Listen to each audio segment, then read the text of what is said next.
कोई भी प्राणी तब तक जिंदा रहता है जब तक कि उसके दिमाग में ब्लड सर्कुलेट हो रहा हो।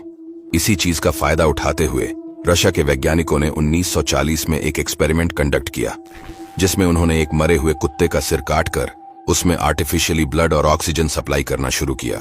उसके बाद जो उन्होंने सोचा था वही हुआ, कुत्ता जिंदा हो गया। आप देख ही सकते हैं कैसे इसके आसपास हथौड़ा मारने पर और टच किए जाने पर यह रिएक्ट कर रहा है। और सबसे हैरानी की बात यह थी कि यह कुत्ता लगभग 2 घंटे तक जिंदा रहा। बाद में रशियन गवर्नमेंट ने एनिमल क्रूएलिटी के तहत ऐसे एक्सपेरिमेंट्स करने पर बैन लगा दिया।